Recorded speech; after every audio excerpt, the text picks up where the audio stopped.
మాది లక్కుడారం అని సిద్దిపేట దగ్గర ఒక గ్రామము. సో మా కుటుంబ నేపథ్యం అంతా కూడా రెడ్డిస్ కాబట్టి పొలిటికల్ గా ఉన్నటువంటి families, agricultural and political context లో మా ఫ్యామిలీలో ఎవరు కూడా ఏ జనరేషన్ లో కూడా ఒక ఆర్టిస్ట్ ఉన్న ఆనవాళ్ళు ఎక్కడ లేవు.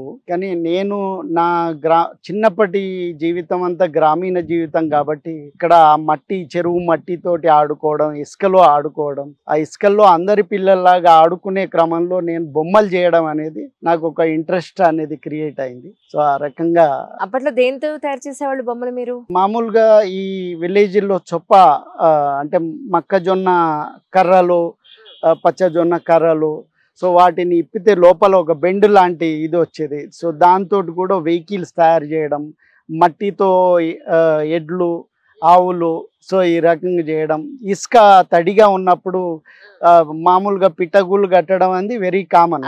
కానీ దాన్నో బిల్డింగ్ లాగానో ఇంకా ఓ డిఫరెంట్ ఆకృతి ఇచ్చే, అంటే నేను చేసే బొమ్మలు అనేటి మా చుట్టూ ఉన్న పిల్లలకి చాలా ఇంట్రెస్టింగ్ అనిపించేది. సో ఆ అప్రిషియేషన్ నన్ను ఇంకా ప్రోత్సహించింది. సో ఆ రకంగా నేను ఇంకా చాలా బొమ్మలు చేయడం జరిగింది. అయితే బై బర్త్ మీలో ఒక శిల్పి దాగి ఉన్నాడు అనుకోవాలి. యా, 100%. అంటే దీన్ని మెరుగుపరచుకోవడానికో బెటర్ చేసుకోవడానికో మీరు ఎక్కడైనా ట్రైనింగ్ తీసుకున్నారా? యాక్చువల్గా స్కూల్ అంటే 7th క్లాస్ నుంచి 10th సిద్దిపేటలో చదువుకోవడం జరిగింది. అక్కడ మా డ్రాయింగ్ టీచర్ ఉండేవారు, చాలా ప్రముఖ కళాకారుడు కాపు రాజయ్య. సో అప్పుడు నేను వేసేటువంటి డ్రాయింగ్ చూసి ఈ పిల్లోడిలో టాలెంట్ ఉంది అని ఆయన గ్రహించి ఇంకా కొన్ని డ్రాయింగ్స్ ఇవ్వడం, దాన్ని ఇమిటేట్ చేయమనడం. సో ఈ రకంగా చాలా ఎక్సర్సైజెస్ నాకు ఇవ్వడం, ప్రోత్సహించడం జరిగింది. స్కూల్ పక్కకే లలిత్ కళా సమితి అనేది తను ఎస్టాబ్లిష్ చేసిండు. స్కూల్ నుంచి డైరెక్ట్ లలిత్ కళా సమితికి తను వెళ్ళేవాడు. సో అక్కడ కూడా చాలామంది ఇంట్రెస్టెడ్ పీపుల్కి ట్రైనింగ్ ఇచ్చేవాడు. సో ఆ క్రమంలో నాకు టైం దొరికినప్పుడల్లా అతని దగ్గరికి వెళ్ళడం, సో ఆ రకంగా ఇంకా నాకు ఒక ప్రోత్సాహాన్ని ఇచ్చి ఇక్కడ లలిత కళాశాల అనేది ఒకటి ఉంటుంది అని చెప్పడం కూడా ఆయన్నే. ఇంతవరకు నాకు తెలీదు ఇక్కడ ఓన్లీ ఇంజనీరింగ్, మెడిసిన్, సో ఇలాంటి కోర్సులే ఉంటాయి, కానీ ఫైన్ ఆర్ట్స్లో ఒక స్పెషల్ కాలేజీ ఉంటుంది అనే విషయం తన ద్వారా తెలిసి ఈ కాలేజీలో జాయిన్ అవ్వడం జరిగింది. ప్రేక్షకులందరూ ఇప్పుడు నా వెనకాతలు మీరు చూస్తూ ఉండొచ్చు.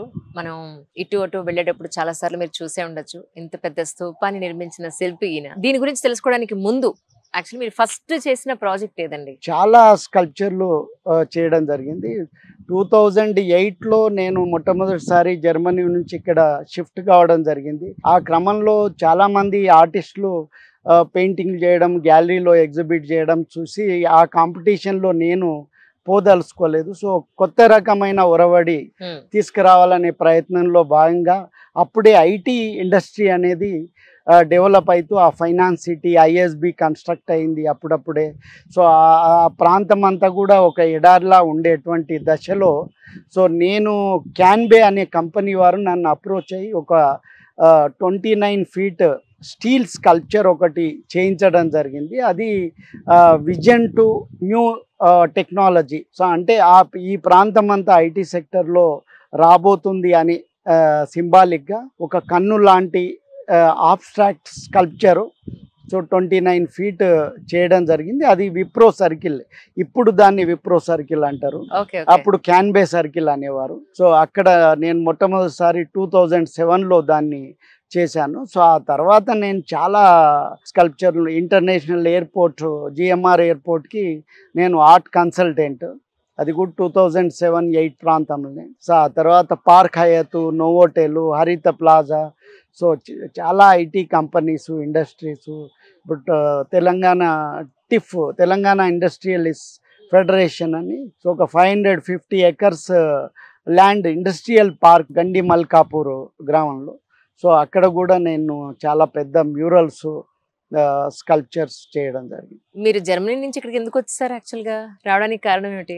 నేను జర్మనీ నుంచి వచ్చిన అంటే నేను చాలా సార్లు రావడం పోవడం జరిగింది. సార్ పర్మనెంట్ గా వచ్చినట్టున్నారు కదా? అంటే ఆ మూమెంట్ లో తెలంగాణ మూమెంట్ అనేది కొంత రావడం జరిగింది. తెలంగాణ మూమెంట్ లో ఇక్కడ మన తెలంగాణ ఇక్కడ ఏదో నేను సాధించేస్తానని వచ్చారు. అంటే యాక్చువల్గా నేను అనుకోలేదు. నేను ప్రతిసారి వచ్చిన విధంగా రావడం, ఇక్కడ 3-4 నెలలు ఉండి ఏదో ఒక మంచి ఆర్ట్ యాక్టివిటీ, ఒక ఇన్స్పైరింగ్ యాక్టివిటీ చేయడం అనేది పరిపాటి.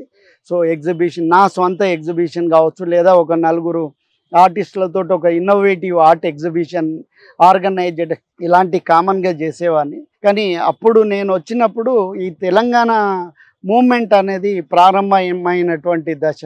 సో ఆ తొలి దశలోనే నేను ప్రొఫెసర్ జయశంకర్ గారిని కలుసుకోవడం, ఇంకా మిత్రులు, సో అందరితోటి కూడా ఈ తెలంగాణ మూమెంట్లో చాలా ఇన్వాల్వ్ అయ్యి ఇక 2009 నుంచి పూర్తిగా లీనమైపోయి ఉండడం జరిగింది. ఇంకా నాకు దీనికంటే మించిన జీవిత ఆవశ్యకత నాకేం కనబడలేదు.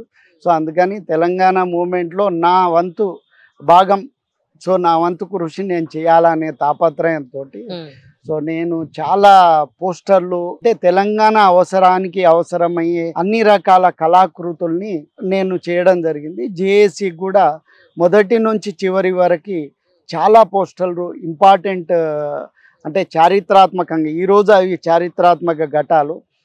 అలాంటి ఘట్టాలన్నీ కూడా నేను పోస్టర్ డిజైన్ చేయడం జరిగింది.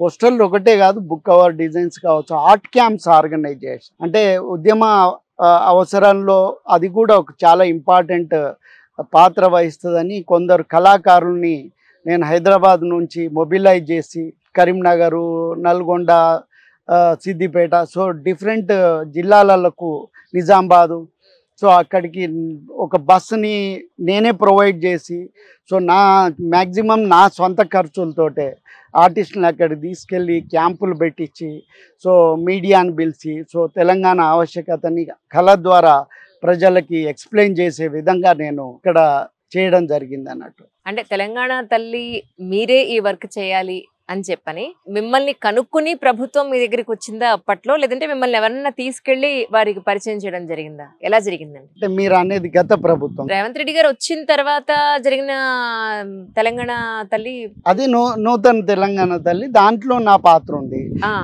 పూర్వం జరిగినటువంటి తెలంగాణ తల్లిలో నా పాత్ర లేదు. అదే అదే ఇప్పుడు ప్రెసెంట్ మీరు చేసిన తెలంగాణ తల్లి గురించే మాట్లాడుతున్నాను నేను. గౌరవ ముఖ్యమంత్రి గారు యాక్చువల్ గా ఇంటెలిజెన్స్ సంబంధించిన శివధర్ రెడ్డి గారు, ఇంకా చాలా మంది ఆఫీసర్స్, సో రకరకాల సోర్సుల్లో ఆయన ఎవరు ప్రాపర్ ఆర్టిస్టులు అనేది ఆయన ఫైండ్ అవుట్ చేయడం జరిగింది. సో ఆ క్రమంలో ముందు నన్ను కూడా అందరిలో భాగంగా నన్ను కూడా పిలవడం జరిగింది. సో ఆ క్రమంలో నేను చాలా డిజైన్లు ఇచ్చాను. సో ఆ డిజైన్లలో కొన్ని నచ్చాయి. సో ఆ తర్వాత క్రమంలో దాన్ని అభివృద్ధి చేసే క్రమంలో ప్రొఫెసర్ గంగాధరు డ్రాయింగ్ చేయడం జరిగింది. సో ఆ డ్రాయింగ్ని మళ్ళీ శిల్పాకృతికి తీసుకొచ్చి, ఆ శిల్పాకృతిలో ఇప్పుడు ఉన్నటువంటి ఏదైతే తెలంగాణ తల్లి ఆవిష్కృతమైందో సెక్రటరేట్ ముందు, అది కంప్లీట్ శిల్పాకృతి మలవడంలో పూర్తిగా నా పాత్ర ఉంది. అలాగే మరి మీకు హయత్ కానీ లేదు అని అంటే ఇంతకుముందు మీరు హరిత హోటల్ దానికి సంబంధించి కానీ అక్కడ ఎవరు పరిచయం చేస్తారు? నేను ఎందుకు అడుగుతున్నానో మీకు చెప్తాను, వివరంగా చెప్తాను. అక్కడ ఎవరు పరిచయం చేశారు? అంటే నాకు మొదటి నుంచి నేను క్రియేటివ్గా వర్క్ చేయడం అనేది సో నా తత్వం అది. అంటే చాలా వరకు ఒక భిన్నత్వం, అంటే నేను కళలో ఒక భిన్నత్వం ఉండాలి, యునిక్నెస్ ఉండాలి, అది నా ఐడెంటిటీ క్రియేట్ చేయాలనేది నా ఆలోచన ధోరణి. అందుకని నా వర్క్స్ ఏవైనా యునిక్గా ఉంటాయి. ఆ యునిక్ వర్క్ కావాలి అనుకునే వాళ్ళు సెర్చ్ చేసి నన్ను అప్రోచ్ కావడం జరిగింది. ఇప్పటివరకు ఏదైనా నా దగ్గరికి రావడమే జరిగింది. ఫర్ ఎగ్జాంపుల్ మీకు ఒక ఎగ్జాంపుల్ చెప్తున్నా. నేను జర్మనీ నుంచి హాలిడేస్ వచ్చినప్పుడు ఏదో ఒక ఈవెంట్లో ఒక ఆస్ట్రేలియన్ అతను, అంటే నేను పేరు మర్చిపోయాను, ఆయన కలిశాడు. సో మీరేం చేస్తారు అనుకునే క్రమంలో నేను ఇట్లా జర్మనీలో ఆర్టిస్ట్ని, ఇక్కడ హైదరాబాద్ వాసినే కానీ జర్మనీలో ఉంటున్నా, సో నాది పెయింటింగు, స్కల్ప్చరు ఇవన్నీ.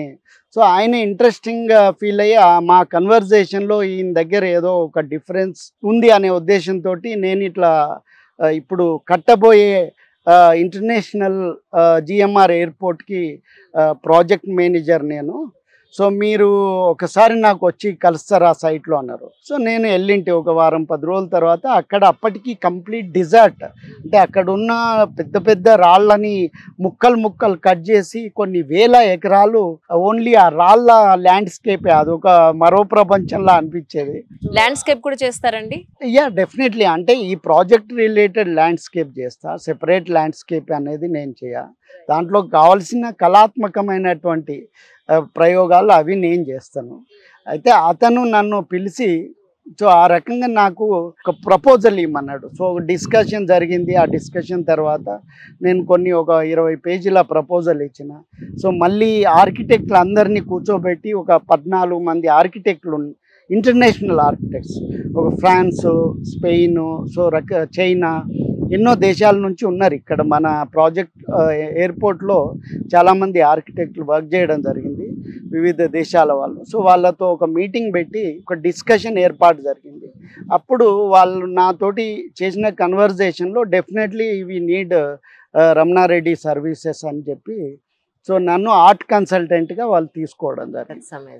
సో అలాంటి అదొక ఎగ్జాంపుల్. సో పార్క్ హయత్ కూడా వాళ్ళు ఒక నావెల్టీ కావాలనుకున్నారు, ఒక కొత్తదనాన్ని. నేను కూడా ఇప్పుడు హైదరాబాద్ నగరం డిజిటలైజేషన్ దిశగా సో ప్రపంచంలో ఒక కొత్త ఒరవడి తీసుకుంటుంది ఈ నగరం అనేది నేను అప్పుడే గ్రహించి ఆ డిజిటల్ దాని మీదనే ఈ పార్క్ హయత్లో ఒక పెద్ద 75 ఫీట్ విడుతున్నటువంటి మ్యూరల్ చేయడం జరిగింది. సో అది ఆమెకి అక్కడున్న ఆర్కిటెక్ట్స్కి నచ్చి సో దాన్ని బాల్ రూమ్లో పెట్టారు. నేను ఎందుకన్నానో ఇప్పుడు చెప్తాను. మీ ప్లేస్లో కనుక వేరే వాళ్ళు ఉంటే ప్రస్తుతం ఉన్న సినారియోలో ఈ వర్క్స్ నేను చేశాను అని వాళ్ళ ప్రొఫైల్ని చాలా పెద్దగా చూపించుకుని రాజకీయ నాయకుల దగ్గర ఎన్నో కాంటాక్ట్స్ దగ్గర పెట్టుకుని వాళ్ళకి చాలా క్లోజ్ అయ్యి ఈ పాటికి అధికార పార్టీలో ఏదో ఒక పోస్ట్లో ఉండేవాళ్ళు. నేను చూశాను ఎంతో మంది ఆర్కిటెక్ట్స్ ఉన్నారు ఇందులో. టెంపుల్స్ కట్టిన వాళ్ళు కూడా ఈ రోజు గవర్నమెంట్ పోస్ట్లో ఉన్నారు జస్ట్ పరిచయాలతోనే. సో మీరు చూస్తే చాలా ఇన్నోసెంట్ గా నా పని నేను తప్ప ఇంకేమి నాకు పట్టదు అన్నట్టుగా ఉన్నారు. అందుకని అన్నాను, నేను ఊరికే అనలేదు. మా ఆవిడ కూడా తిడుతుంటారు, ఆమె ఐఎస్బి బ్యాక్గ్రౌండ్, ఆమె మార్కెటింగ్ అనేది ఆమె సబ్జెక్ట్. కానీ సో నేను ఉన్నదానికంటే చాలా తక్కువ మాట్లాడతా, లేదా నేను పనిలో నా కేపబిలిటీ చూపిస్తా కానీ మాటల్లో తక్కువ చూపిస్తా. కాబట్టి అది మొదటి నుంచి నా నేచర్. అది కానీ గవర్నమెంట్ ప్రాజెక్ట్స్ అంటేనే అమ్మ బాబాయ్ వీళ్ళ దగ్గర నుంచి పేమెంట్స్ మనకి రావు అన్న సిచ్యువేషన్స్ మనం ఎక్కువ చూస్తూ ఉంటాం. మీ వరకు కనీసం మీరు కష్టపడినంత వరకు అన్నా మీకు ఏదైనా పారితోషికం వచ్చిందా అంటే ఏం చెప్తారండి? అంటే అది అన్ని సందర్భాల్లో వర్తించది, అది వ్యక్తుల మీద ఆధారపడి ఉంటుంది. ముఖ్యంగా కొందరు ఆఫీసర్స్ కానీ, లేదా అంటే ఇప్పుడు యథా రాజా తదా ప్రజా లాగా సో ఏ రకంగా ఆలోచిస్తే ఇప్పుడు కమిషన్లే ప్రధానం అనుకుంటే ఆర్ట్లో కమిషన్ రావు. సో కాబట్టి ఇప్పుడు ఫర్ ఎగ్జాంపుల్ నేను చేసిన మొట్టమొదటి శకటం ఢిల్లీలో చేయడం జరిగింది. తొలి తెలంగాణ శకటం 2015 రిపబ్లిక్ డే సెలబ్రేషన్స్కి ఢిల్లీలో ప్రజెంట్ చేసింది బోనాలు థీమ్ మీద. అది నేనే చేశాను. సో దానికి అప్పటి గవర్నమెంట్ అప్పటి కమిటీ ఒప్పుకోలేదు అక్కడ ఢిల్లీలో. నేను హైకోర్టుకి వెళ్ళి నా సొంత డబ్బులతోటి సో కొట్లాడి అద్భుతంగా దాన్ని డిజైన్ చేసి అన్నీ చేసిన తర్వాత ఆ కోర్టు ఆర్డర్ ద్వారా నేను అక్కడికి వెళ్ళడం జరిగింది. సో అది సక్సెస్ఫుల్ చేసుకొని వచ్చిన తర్వాత కూడా నాకు ₹1 ఇవ్వలేదు. అంటే రాసి ఇచ్చిండ్రు, అన్నీ ఇచ్చిండ్రు, కానీ మీరు సీఎంకి వెళ్ళి అడుగుమన్నారు. సో ఆ సీఎం దగ్గరికి కలవడం ఎలాగా, అవన్నీ అయ్యే పనిలా చెప్పండి. అదే ఇప్పుడు ఈ ప్రాజెక్ట్ ఏదైతుందో మాటియర్స్ మెమోరియల్ కూడా అది కన్స్ట్రక్షన్ చేసిన కాంట్రాక్టర్కి 98% వెళ్ళింది. సో నాకు మాత్రం 40% రాలేదు. సో నా డిజైన్ ఇచ్చి 7 years అయింది. నా డిజైన్ బేస్ చేసుకొని నా సూపర్వైజింగ్లో నా పర్యవేక్షణనే ఈ ప్రాజెక్ట్ పూర్తి అయింది. సో కానీ ఈ రోజు వరకు నాకు డబ్బులు రాలేదు. డబ్బులు ఒకటే కాదు, మీకు తగిన గుర్తింపు కూడా రాలేదంటాను నేను. అది కూడా బాధగానే ఉంది నాకు, టు బి ఫ్రాంక్. అందుకే మీలాంటి మంచి శిల్పుల్ని, మంచి ఏమంటారు ఆర్టిస్ట్ని ప్రజలకు ఇంట్రడ్యూస్ చేసి కనీసం ఇప్పుడన్నా ప్రజల్లోకి మీకు మంచి గుర్తింపు వస్తే అంతకు మించి ఇంటర్వ్యూకి పెద్దగా నేను ఆశించేది లేదని నేను అనుకుంటున్నానండి. అంటే ప్రస్తుతానికి మీకు జర్మనీలో మీరు ఇదే వర్క్ చేస్తూ ఉండేవారు కదా, ఇక్కడికన్నా మీకు బెటర్గానే ఉండుండేది లైఫ్ స్టైల్ అక్కడ నేను అనుకోవడం. బట్ ఇక్కడికి వచ్చిన తర్వాత మీరు స్ట్రగుల్ లైఫే ఉందేమో అని నేను అనుకుంటున్నాను. What you say about it sir? కళాకారుడిగా అంటే నేను మొదటి నుంచి ఆర్ట్ తప్పించి నాకు వేరే ఇంట్రెస్ట్ లేదు. సో నేను ఇంట్లో నుంచి పారిపోయి సైన్ బోర్డులు చేసి ఫైన్ ఆర్ట్స్లో జాయిన్ అయ్యి ఆ తర్వాత గోల్డ్ మెడల్ సంపాదించుకున్నా. సో అక్కడ నుంచి బరోడా ఎంఎస్ యూనివర్సిటీలో జాయిన్ అయినా. అదే టైంలో నాకు గవర్నమెంట్ ఆఫ్ ఇండియా నుంచి జర్మనీకి వెళ్ళే అవకాశం లభించింది. సో నేను జర్మనీకి వెళ్ళినప్పుడు నా పాకెట్లో $50 మాత్రమే ఉండే. ఎంత వయసు ఉందంటే మీరు జర్మనీ వెళ్ళేప్పటికి? నేను అరౌండ్ 23-24. Very engage. ఆ తర్వాత నేను 80 దేశాలు తిరిగిన. సో 20 దేశాల్లో ఎగ్జిబిషన్లు పెట్టుకున్నా. కొన్ని వేల మ్యూజియంస్, గ్యాలరీసు. సో నేను ఎక్కడికి వెళ్ళినా 5 months, 6 months, జాపాన్లో 6 months ఉన్నా, కెనడాలో ఉన్నా, యుఎస్లో 1.5 year ఉన్నా, ఆస్ట్రేలియాలో 6 months ఉన్నా, ఇంగ్లాండ్లో ఉన్నా. చాలా చోట్లల్లో లాంగ్ పీరియడ్. అంటే నేను ఒక టూరిస్ట్లా వెళ్ళడం అంది నా ఇంట్రెస్ట్ కాదు. ఎప్పుడు కానీ live like A Roman in Rome అంటారు. సో ఆ రకంగా మనము అమెరికాకి వెళ్ళి ఇండియన్ లాగానే బతకాలనుకుంటే మనం అమెరికాని రిసీవ్ చేసుకోలేం. కరెక్ట్. సో ప్రతి ప్రాంతానికి ఒక విశిష్టత ఉంటుంది. అక్కడ ఎందుకు అట్లుంది అంటే అక్కడి వాతావరణం కావచ్చు, సంస్కృతి కావచ్చు, ఆ కోణంలో అభివృద్ధి చెంది ఆ రకంగా అది ఉంది. సో మన దగ్గర ఎందుకు ఇట్లుంది అంటే ఈ రకంగా ఉండాలి కాబట్టి ఈ రకంగా డెవలప్ అయింది.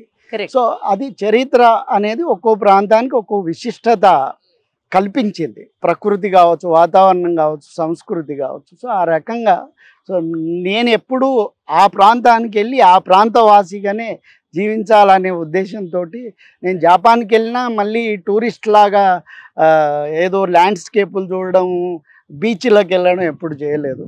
నేను ఎప్పుడు ఆర్టిస్టులతోటి కలవడం, గ్యాలరీలకు వెళ్ళడం. సో నా ప్రపంచాన్ని నేను ఎత్తుకున్నా. సో ఆ రకంగా ఇప్పటికీ ఎందుకు నేను ఏ ఐడియానైనా పర్ఫెక్ట్గా ఇవ్వగలుగుతా.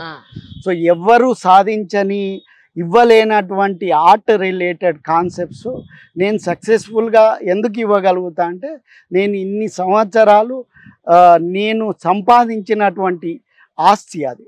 సో కాబట్టి నాకు అందులో చాలా అంటే నాకు 1000 కోట్లున్నా నేను ఇంత హ్యాపీగా ఉండకపోదు. సో కాబట్టి I'm very rich and very happy.